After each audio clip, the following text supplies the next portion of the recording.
नमस्कार। आज हम यहाँ पर क्लास 7 का एनसीईआरटी का हिंदी का बसंत का चैप्टर पढ़ रहे हैं 2 दादी माँ।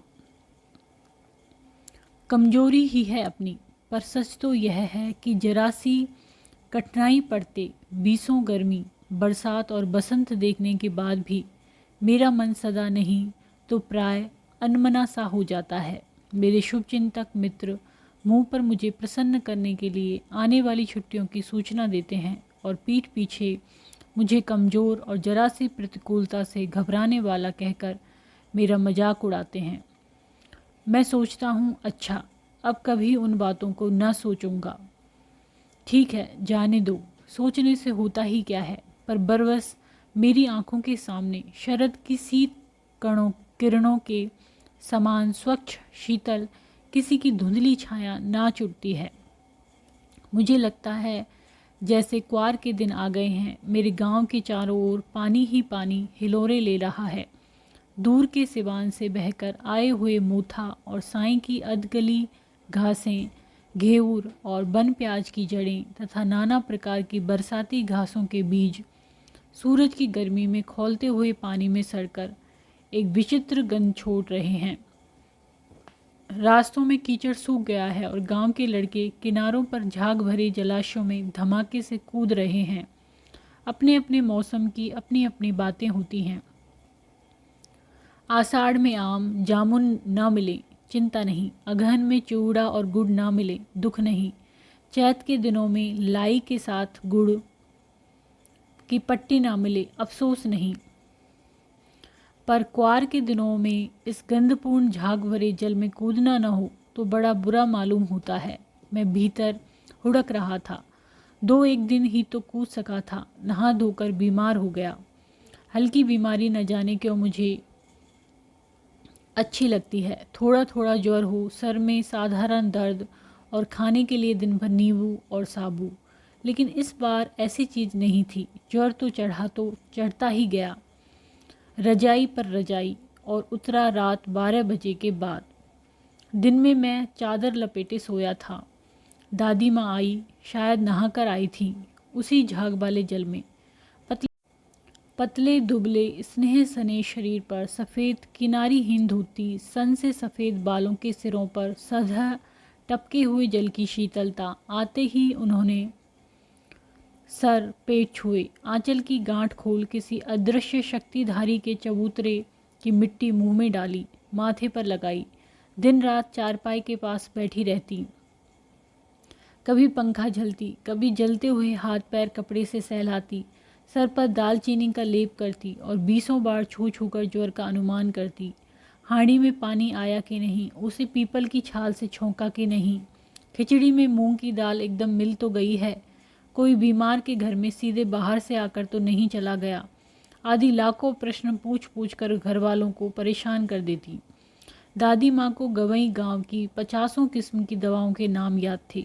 गांव में कोई बीमार होता उसके पास पहुँचती और वहाँ भी वही काम, हाथ छूना, माथा छूना, पेट छूना, फिर भूत से लेकर मलेरिया, सरसाम, निमोनिया तक का अनुमान विश्वास के साथ सुनाती। महामारी और विषूचिका के दिनों में रोज़ सवेरे उठकर स्नान के बाद लवंग और गुड़ मिश्रित जलधार, गुग्गुल और धूप।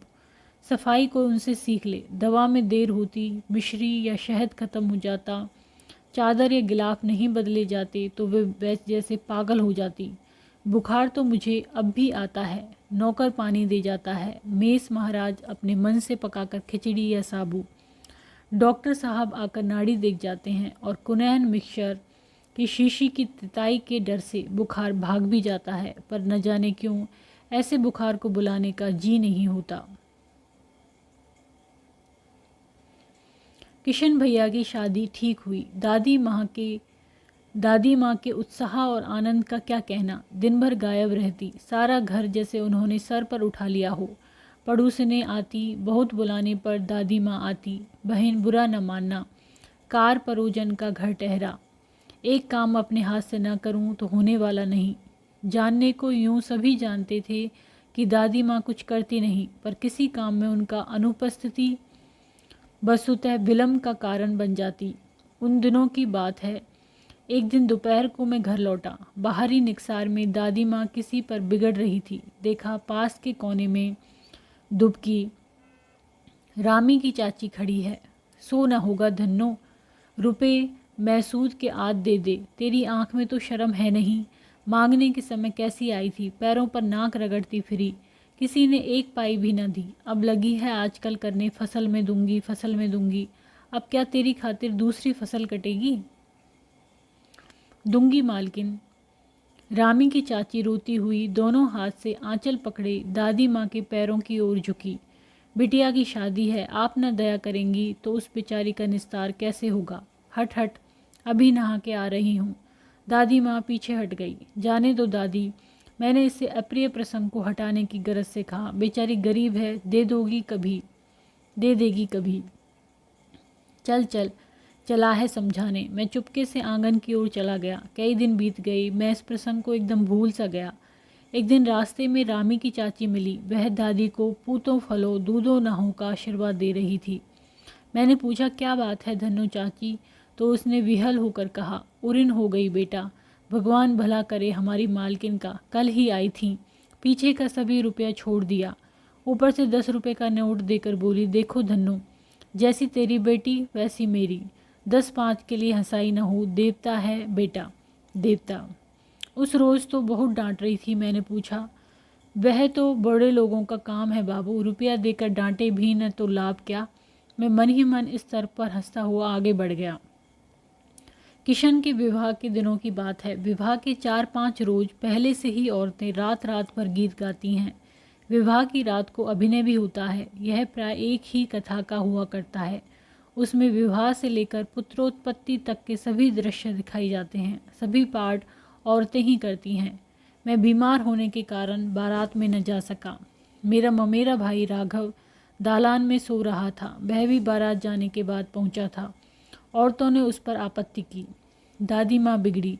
लड़के से क्या पर्दा, लड़के और ब्रह्मा का मन एक सा होता है। मुझे भी पास ही एक चरपाई पर चादर उड़ाकर दादी माँ ने चुपके से सुला दिया। बड़ी हंसी आ रही थी। सोचा कहीं जोर से हंस दूं, भेद खुल जाए और निकाल बाहर किया जाऊंगा, पर भाभी की बात पर हंसी रुक न सकी और भंडा फोड़ हो गया। देवू की माँ ने चादर खींच ली। कहो दादी, ये कौन बच्चा सोया है, बेचारा रोता है, शायद दूध तो पिला दूं।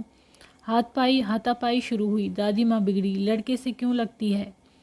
सुबह रास्ते में देवू की माँ मिली। कल वाला बच्चा भाभी। मैं वहाँ से जोर से भागा और दादी माँ के पास जा खड़ा हुआ। वस्तुतः किसी प्रकार का अपराध हो जाने पर जब हम दादी माँ की छाया में खड़े हो जाते, अभय दान मिल जाता। स्नेह और ममता की मूर्ति दादी माँ की एक एक बात आज कैसी कैसी मालूम होती है। परिस्थितियों का वात्या चक्र जीवन को सूखे पत्ते सा कैसे नचाता है, इसे दादी माँ खूब जानती थी। दादा की मृत्यु के बाद से ही वे बहुत उदास रहती। संसार उन्हें धोखे की टट्टी मालूम होता। दादा ने उन्हें स्वयं जो धोखा दिया, वे सदा उन्हें आगे भेजकर अपने पीछे जाने की झूठी बात कहा करते थे। दादा की मृत्यु के बाद कुकुरमुत्ते की तरह बढ़ने वाले, मुंह में राम बगल में छुरी वाले दोस्तों की शुभ चिंता ने स्थिति और भी डावाडोल कर दी। दादा के श्राद्ध में दादी माँ के मना करने पर भी पिताजी ने जो अतुल संपत्ति व्यय की, वह घर की तो थी नहीं। दादी माँ अक्सर उदास रहा करती। माघ के दिन थे, कड़ाके का जाड़ा पड़ रहा था। पछुआ का सन्नाटा और पाले की शीत हड्डियों में घुसी पड़ती। शाम को मैंने देखा दादी माँ गीली धोती पहने कोने वाले घर में एक संदूक पर दिया जलाए हाथ जोड़कर बैठी हैं। उनकी स्नेह कातर आंखों से मैंने आंसू कभी नहीं देखे थे। मैं बहुत देर तक मन मारे उनके पास बैठा रहा। उन्होंने आंखें खोली। दादी माँ, मैंने धीरे से कहा क्या है रे, तू यहाँ क्यों बैठा है? दादी माँ, एक बात पूछूं, बताओगी ना? मैंने उनकी स्नेहपूर्ण आंखों की ओर देखा। क्या है, पूछ। तुम रोती थी। दादी माँ मुस्कुराई। पागल, तूने अभी खाना भी नहीं खाया न? चल चल, धोती तो बदल लो दादी माँ। मैंने कहा, मुझे सर्दी गर्मी नहीं लगती बेटा। वे मुझे खींचती रसोई में ले गई। सुबह मैंने देखा चारपाई पर बैठे पिताजी और किशन भैया मन मारे कुछ सोच रहे हैं। दूसरा चारा ही क्या है। बाबू बोले, रुपया कोई देता नहीं, कितने के तो अभी पिछले भी बाकी हैं। वे रोने रोने से हो गए।